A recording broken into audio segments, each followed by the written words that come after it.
Hola, buenas tardes. Bienvenidos a Abrir toda la Biblia.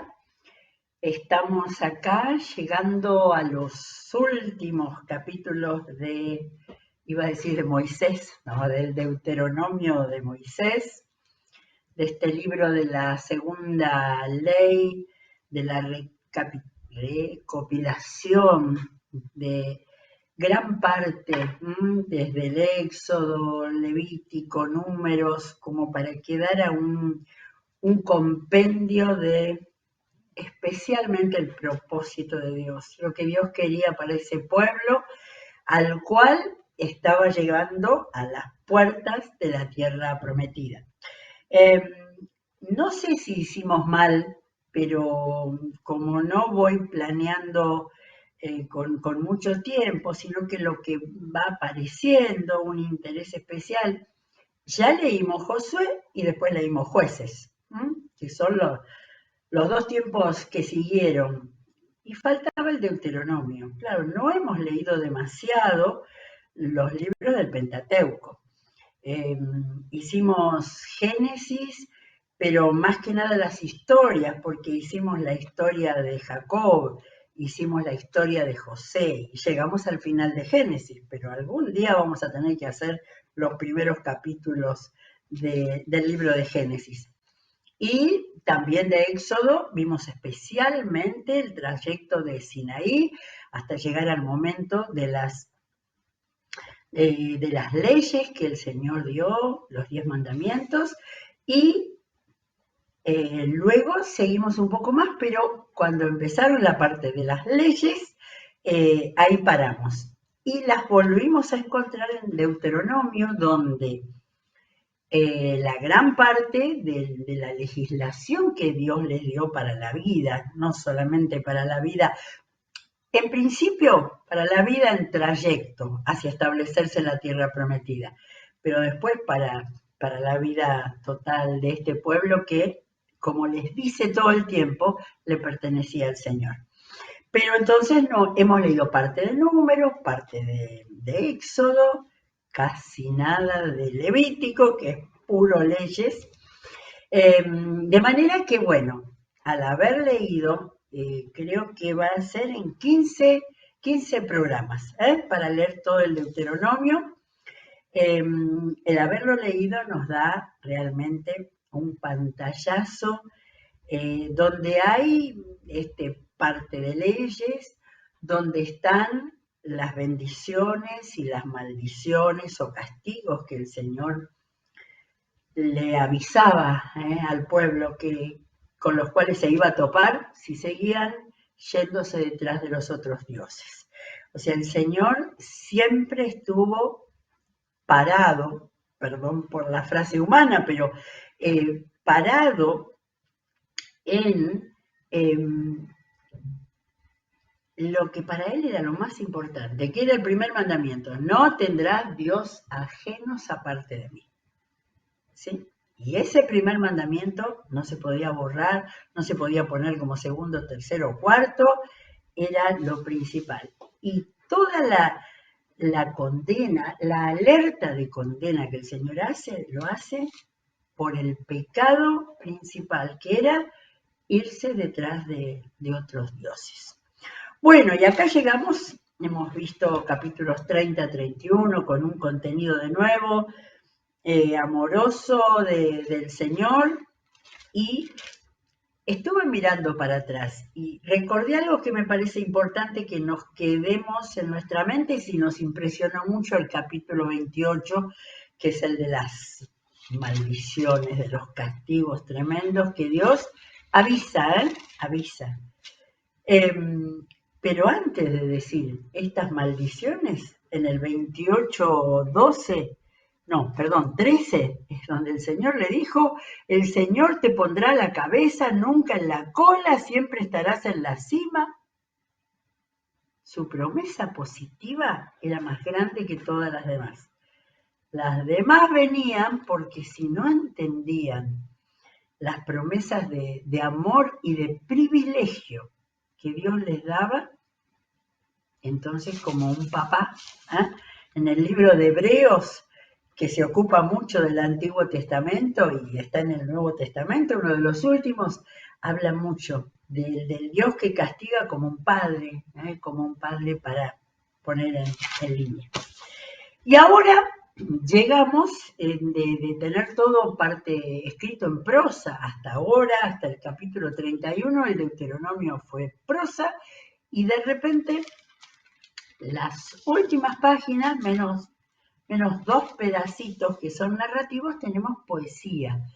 Por eso vamos a encontrar, eh, por un lado, vamos a encontrar el mismo tono que tenía en los capítulos anteriores, pero sí vamos a tener un cambio de lenguaje, un cambio de género literario. Vamos a encontrar figuras del lenguaje, vamos a encontrar hermosas descripciones, ¿no?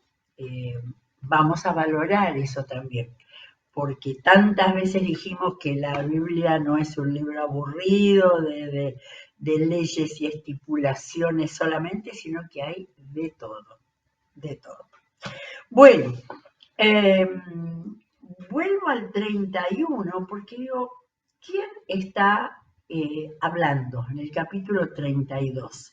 Que empieza diciendo, y este fue el cántico que recitó Moisés de principio a fin en presencia de toda la asamblea de Israel. Un tema para el Antiguo Testamento importante. ¿Quién está hablando? ¿Está hablando Dios? ¿Está hablando el profeta? ¿No? Casi siempre tenemos, si lo leemos con atención, podemos ubicar realmente, ¿no? Y acá nos dice que este es el cántico que recitó Moisés, de principio al fin. Entonces me fui al capítulo 31 para ver cuál era el origen de este cántico. Y fíjense, versículo 18, donde dice Dios, 19, escriban, pues, dice en plural, este cántico y enséñenselo al pueblo para que lo cante y sirva también de testimonio contra ellos.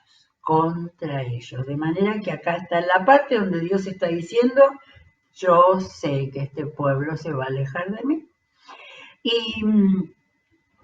Y después dice más adelante en el 21, y cuando les sobrevengan muchos desastres y adversidades, este cántico servirá de testimonio contra ellos, porque sus descendientes lo recordarán y lo cantarán. Yo sé lo que mi pueblo piensa hacer, aún antes de introducirlo en el territorio que juré darles. No sé si muchas veces Dios dice, yo sé lo que va a pasar, ¿no? De alguna manera muestra que lo sabe, y por supuesto que lo sabía cada vez que está haciendo todos los tipos de alertas y de advertencias. De manera que en el 22 del capítulo 31 dice, entonces Moisés escribió ese cántico aquel día y se lo enseñó a los israelitas. Después viene la presentación de Josué. Yo me quedé pensando, acá no hubo folletitos, hojitas con el cántico para repartirlo a la gente, ¿no? ¿Cómo lo habrán mantenido? Pero evidentemente lo escribió. Moisés escribió ese cántico. Y aunque muchísimos de ellos eran analfabetos, sin embargo, por algo la organización que se fue haciendo, ¿no? En jefes de clanes y seguramente entre aquellos que tenían algo de cultura, de preparación, como para poder ir teniendo quizás rollos, algunos de los rollos, o que empezaron la tarea de los copistas para poder tener el cántico y que sirva de testimonio. Y el Señor les dice, para después, cuando los hijos de ustedes, que no tenían ni idea de lo que había pasado antes. Bueno, vamos al cántico de Moisés, capítulo 32. Yo decía recién, miremos quién habla, ¿no? Si es el Señor, Moisés está diciendo el Señor, dice, no, entiendo que habla Moisés. ¿Por qué? Porque está escrito en tercera persona, porque dice él y está hablando de Dios. ¿Ah? De manera que no es fácil de leerlo. De repente cambia no sé si de tema o de actitud. De repente es histórico y cuenta cosas que pasaron, que ellos tienen que recordar. De repente aparece la alerta del Señor de lo que les puede pasar. De manera que por eso para hacer lectura profunda, tenemos que hacer lectura cuidadosa, leyendo con todas nuestras capacidades para entender cómo va este precioso cántico que es bastante largo. Escuchen cielos y hablaré, oye tierra las palabras de mi boca. Que caiga mi enseñanza como lluvia y desciendan mis palabras como rocío, como aguacero sobre el pasto nuevo, como lluvia abundante sobre plantas tiernas. Ya acá empieza el tono poético con comparaciones. Enseñanza como lluvia, palabras como rocío, como aguacero, como lluvia. Este comienzo del cántico, miren a dónde nos lleva. A ver si lo tengo bien marcado. Isaías comienza parecido su libro. Dice, oigan cielos, escucha tierra. Estoy leyendo Isaías capítulo 1, versículo 2. Oigan cielos, escucha tierra, así dice el Señor. De manera que, claro que Isaías conocía el Deuteronomio, claro que sí. Y quizás pueda estar la inspiración de esta manera. Era al pueblo al que se le hablaba, no a los cielos, pero el hablarle a lo más importante en primer lugar de la creación de Dios, los cielos, que los cielos escuchen también. Y saben que Jeremías también al comienzo, a ver dónde tengo acá, Jeremías capítulo 2, 12, peor todavía, dice, espántense cielos, tiemblen y queden horrorizados. De manera que tenemos acá, esto se llama una invocación. ¿Sí? En los profetas, especialmente Moisés era un profeta, en los profetas estas invocaciones eran muy fuertes, eran muy, muy solemnes, pero también rotundas, ¿no? Bueno, lo de Jeremías, tono Jeremías, espántense, estén horrorizados. Pero acá no, porque acá dice que las palabras de la boca de Dios caigan en su enseñanza, eran palabras de enseñanza como lluvia, como rocío, como aguacero sobre el pasto nuevo, como lluvia abundante sobre plantas tiernas. Y dice, y acá tenemos casi el título, ¿no? Proclamaré el nombre del Señor, alaben la grandeza de nuestro Dios. Hay un llamado a la adoración, pero también es como que está diciendo, acá viene una palabra profética. Y ya Dios le había dicho que hable esto para testimonio. De manera que esta es una palabra profética que el Señor puso en la boca de Moisés. Y empezamos acá, como que del 1 al 3 fue un comienzo con una invocación, ahí podemos llamarlo, ¿no? Pero el 4 es un versículo para marcar, y eso, escuchen. Él es la roca, sus obras son perfectas y todos sus caminos son justos. Él es fiel, no practica la injusticia. Él es recto y justo. Yo puse en mi Biblia Dios. Si tengo que leerle a alguien alguna definición de Dios, y hay montones, pero esta, Él es roca, y esa palabra nos va a aparecer varias veces. Él es roca, es decir, acaba de hablar de los cielos, de la lluvia, no, la roca es lo más fuerte, intenso, rotundo. Sus obras son perfectas, sus caminos son justos, así que perfección, justicia, y vuelve a decir, a terminar, Él es recto y justo. Es como si estuviera diciendo todo esto que el Señor va a decirles, todo esto viene de su justicia, no viene, no sé si se me permite decir, un berrinche de Dios, como si alguien quisiera pensar eso. Cuando Dios habla, cuando Dios apunta a la actitud de los seres humanos, es recto y justo.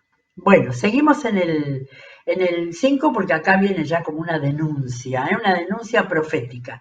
Actuaron contra él de manera incorrupta. Para vergüenza de ellos, ya no son sus hijos, son una generación torcida y perversa. Uy, eso es lo que tenía que decirles en esa canción que iba a quedar de testimonio. ¿Y así le pagas al Señor, pueblo tonto y necio? Pregunta. ¿Acaso no es tu Padre, tu Creador, el que te hizo y te formó? Recuerda los días de antaño, considera las épocas del remoto pasado, pídele a tu Padre que te lo diga y a los ancianos que te lo expliquen. Acá viene un recordatorio. Cuando el Altísimo dio su herencia a las naciones, ¿cuántas veces aparece la palabra herencia? Después la tomaría el gran apóstol Pablo para hablar de que somos herederos, porque Jesús hizo posible que fuéramos herederos. Acá estos herederos fallaban a cada rato. Cuando el Altísimo dio su herencia a las naciones, cuando dividió a toda la humanidad, les puso límites a los pueblos según el nombre de los hijos de Israel. Y acá las notas al pie que tengo dicen que esto podría tener que ver con algo que dicen los primeros capítulos del Génesis. Porque la porción del Señor es su pueblo, Jacob es su herencia asignada. De nuevo, vuelve a sentarse para que lo recuerden. La porción del Señor es su pueblo. Lo halló en una tierra desolada, parece como si estuviera contando Génesis 1:2, en la rugiente soledad del yermo. Bueno, también a Abraham lo sacó de ahí, estaba pegadito al desierto de Arabia, donde lo hizo subir para luego bajar a la tierra de Canaán. Lo halló en una tierra desolada, en la rugiente soledad del yermo, lo protegió y lo cuidó, lo guardó como a la niña de sus ojos. Bueno, acá me paré porque digo, a cada rato aparece la niña de sus ojos, evidentemente es parte muy importante del ojo. ¿Y dónde más? Así que me puse a buscar a ver en qué otros lados hablan. Zacarías 2:8 tiene una cita muy linda también, dice, defensa de Dios, 2:8, la nación que toca a mi pueblo, me toca la niña de los ojos. Defensa. Y también lo encontré en Proverbio, pero en otro sentido, hablándole al hijo, como habla en todo Proverbios, dice, hijo mío, ¿no? Cumple con mis mandatos y vivirás. Cuida mis enseñanzas como a la niña de tus ojos. Así que Dios cuida a su pueblo como la niña de sus ojos, y la enseñanza que tenemos, que cuidemos cumplir los mandamientos de Dios como cuidamos la niña de los ojos. Bueno, y después sigue, maravillosas figuras. Lo protegió y lo cuidó como a la niña de sus ojos. En el 11, como un águila que agita el nido y revolotea sobre sus polluelos, que despliega su plumaje y los lleva sobre sus alas. Acá no me puse a buscar porque un montón de veces los profetas toman esta idea de que Dios lleva a su pueblo como un águila lleva sobre las alas. Por supuesto que se podía haber dicho de una manera llana, ¿no? Con lenguaje común, pero este lenguaje poético pareciera que toca realmente al corazón. Solo el Señor lo guiaba, ningún dios extraño iba con él. Lo hizo cabalgar sobre las alturas de la tierra y lo alimentó con el fruto de los campos. Lo nutrió con miel y aceite que hizo brotar de la roca, con natas y leche de la manada y del rebaño, y con cebados corderos y cabritos, con toros selectos de Basán y las mejores espigas del trigo, bebió la sangre espumosa de la uva. ¡Oh, qué metáfora para hablar del vino, ¿eh? La sangre espumosa de la uva. Todas, es decir, realmente está hablando acá de toda la alimentación que iba a ser posible en Canaán. De manera que todo esto está contado en pasado, ¿no? Solo el Señor lo guiaba, lo hizo cabalgar, lo alimentó, lo nutrió, pero está siendo profético. Todavía no había pasado esto, no habían llegado a la tierra prometida cuando Moisés les enseñó este canto. Por eso, cuando estamos leyendo, vamos bien cerquita, vamos tratando de entender y de rumiar y de abrir cada palabra. Pero después es importante alejarnos, ¿no? Y entender, a ver, ¿quién estaba diciendo esto? ¿Cuándo lo estaba diciendo? Moisés, que no entró en la tierra prometida, Moisés estaba diciendo como si hubiera ya pasado todo lo que Dios iba a hacer por ellos. Seguimos y aparece acá otro nombre. Jesurún engordó y pateó. Se hartó de comida y se puso corpulento y rollizo. Acá directamente es una metáfora, como si fuera un carnerito bien alimentado. Abandonó al Dios que le dio vida y rechazó a la roca, su Salvador. Segunda vez en el cántico que aparece roca. Ahora, ¿qué es este Jesurún? Y Jesurún es otro nombre. A mí me suena, pero como no sé hebreo, como si fuera algo muy, muy cariñoso. Pero tengo una cita en Isaías 44, donde en 2 versículos dice el mismo nombre en 3 formas distintas. Pero ahora Jacob, 44:1 de Isaías. Pero ahora Jacob, mi siervo, Israel, a quien he escogido, escucha. Así dice el Señor, el que te hizo, el que te formó en el seno materno y te brinda su ayuda. No temas, Jacob, de nuevo, mi siervo. Jesurún, a quien he escogido. De modo que Israel, Jacob y Jesurún son 3 nombres que Dios da al pueblo y que aparece especialmente como lenguaje profético. Está acá en Isaías. De manera que acá lo usa, esta palabra la usa, en realidad el primero fue Moisés acá en el Deuteronomio. Y lo muestra como este carnerito que de corpulento y de bien comido abandonó al Dios que le dio vida y rechazó a la roca su Salvador. Lo provocó a celos con dioses extraños y lo hizo enojar con sus ídolos detestables. Ofreció sacrificios a los demonios. Muy pocas veces encontramos la palabra demonios. Acá sí. Que no son Dios. Dioses que no había conocido. Dioses recién aparecidos. Claro. Al llegar a la tierra prometida se iba a meter con los dioses de las mujeres desconocidos para ellos. Dioses no honrados por sus padres. Eso era lo peor que se podía decir en ese tiempo, ¿no? Desertaste de la roca que te engendró. Desertaste de la roca que te engendró. Olvidaste al Dios que te dio vida. Yo acá le puse clamor de Dios. Muchas veces en los escritos proféticos encontramos este clamor doloroso, dolido de Dios por el pueblo que lo abandonó. Sigue el cántico. Al ver esto, el Señor los rechazó porque sus hijos y sus hijas lo irritaron. Y acá pone en la boca de Dios. Les voy a dar la espalda, dijo, y a ver en qué terminan. Son una generación perversa, son unos hijos infieles.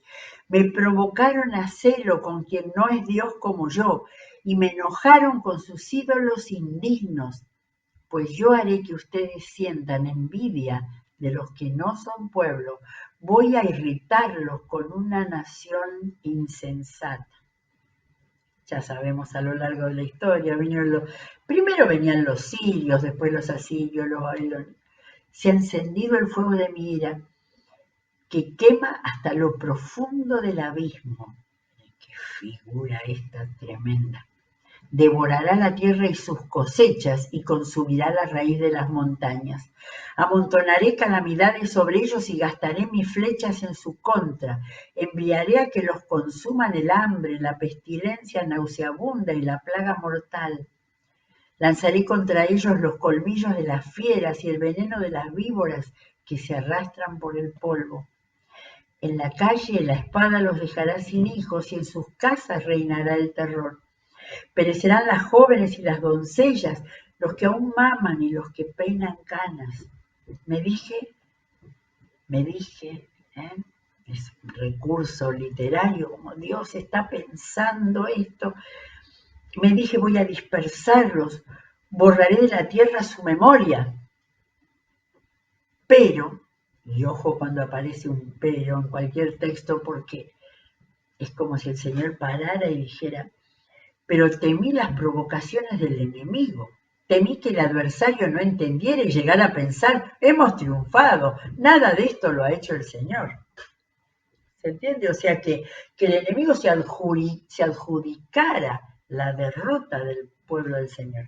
El Señor dijo, no voy a permitir que ellos piensen que fueron ellos. Como nación son unos insensatos, carecen de discernimiento. Si tan solo fueran sabios y entendieran esto y comprendieran cuál será su fin. ¿Cómo podría un hombre perseguir a 1000 si su roca no los hubiera vendido? Dios está diciendo que Él los vendió, que aquellos que vinieron y derrotaron al pueblo, y tenemos todo lo que sigue en la Biblia para verlo, en el Antiguo Testamento, el Señor dice que la roca vuelve nuevamente a tomar la palabra, la roca los hubiera vendido, no los hubiera vendido. ¿Cómo podían 2 hacer huir a 10.000 si el Señor no los hubiera entregado? Pasajes paralelos, ¿no? Están diciendo prácticamente lo mismo. Su roca no es como la nuestra, aún nuestros enemigos lo reconocen. Su viña, y acá está una descripción terrible de los enemigos. Su viña es un retoño de Sodoma de los campos de Gomorra. ¿Sí? Los 2 países que Dios hizo desaparecer de la faz de la tierra. Sus uvas están llenas de veneno, sus racimos preñados de amargura. Veneno de amargura que cerca están. Su vino es veneno de víboras, ponzoña mortal de serpientes. Esto es lo que Dios usa para hablar de las naciones que iban a atacar a su pueblo y que de ninguna manera tenían que pensar que era producto de su eficacia guerrera. Dice que la roca los habría vendido. Vamos al versículo 34. ¿No he tenido esto en reserva y lo he sellado en mis archivos? Yo digo, uy, la palabra archivos, qué actual que es. Busqué en Reina Valera, dice, los he sellado en mis tesoros. Claro, aquello que gobernante tiene con todas las crónicas, los anales de todo lo que ha sucedido de la historia. Y mire lo que dice ahora, dice, no he tenido esto en reserva, lo he sellado en mis archivos, estaba guardado este pensamiento. Mía es la venganza, yo pagaré. A su debido tiempo su pie resbalará, se apresura su desastre y el día del juicio se avecina. El apóstol Pablo tomó este versículo en Romanos 12, creo que al final casi de Romanos 12, parece que decía, no me fijé. Mía es la venganza, yo pagaré, y lo tomaba del Deuteronomio. Nuevamente, pensar cómo conocía la palabra del apóstol Pablo. Y entonces acá, cada tanto tenemos espacios, ¿no? Como marcando estrofas y también como marcando que hay una vuelta de tuerca en el desarrollo del pensamiento. Hasta acá yo tengo comillas de toda esta parte que Dios está diciendo lo que hemos leído. Desaparecen y es como que vuelve a hablar Moisés, ¿no? El Señor defenderá a su pueblo cuando lo vea sin fuerzas. Tendrá compasión de sus siervos cuando ya no haya ni esclavos ni libres, y les dirá, ¿dónde están ahora sus dioses, la roca en la cual se refugiaron? Así que en este cántico se habla de la roca como el Señor y se habla de la roca también como estos que han venido, cuando Dios dice en el 31, su roca no es como la nuestra. ¿Dónde está la roca en la cual se refugiaron? ¿Dónde están los dioses que comieron la gordura de sus sacrificios y bebieron el vino de sus libaciones? De manera que cuando aceptaron, se metieron en la tierra de Canaán con los dioses de toda esa región, también le hicieron libaciones, entregados sacrificios de animales, ¿no? Las mismas cosas. Que se levanten a ayudarles, esos dioses, que les den abrigo. Vean ahora que yo soy único, no hay otro Dios fuera de mí. No me fijé cuántas veces está esta cita, ¿no es cierto? Muchas. Tengo acá que está en Salmos, que está en Isaías. No hay otro Dios fuera de mí. Yo doy la muerte y devuelvo la vida. Causo heridas y doy sanidad. Nadie puede librarse de mi poder. Me vuelve a la memoria cuando al principio se presentaba a Dios diciendo que era rectitud y justicia, ¿no? Ahora acá dice que Él es Dios de poder. Causo heridas y doy sanidad. Nadie puede librarse de mi poder. Levanto la mano al cielo y declaro, tan seguro como que vivo para siempre, el Señor declarando, ¿no? Qué imagen esta. Levanta la mano como para que sea realmente creíble. Cuando afile mi espada reluciente y en el día del juicio la tome en mis manos, me vengaré de mis adversarios, les daré su merecido a los que me odian. Mis flechas se embriagarán de sangre y mi espada se hartará de carne, sangre de heridos y de cautivos, cabezas de caudillos enemigos. Otra vez el Dios fuerte, y acá me impacta que habla en el día del juicio, ¿sí? Hay mucho de juicio en todos los profetas que vienen más adelante, de Isaías hasta el final, hasta Malaquías. Pero acá, en el cántico, antes de llegar a la tierra de Canaán, el Señor les está hablando de que habrá juicio. Y termina el cántico, termina. Como los salmos que terminan, aunque haya sido muy difícil el desarrollo del pensamiento, pero con una expresión de adoración, de llamado a... Pero sigue pensando en el juicio.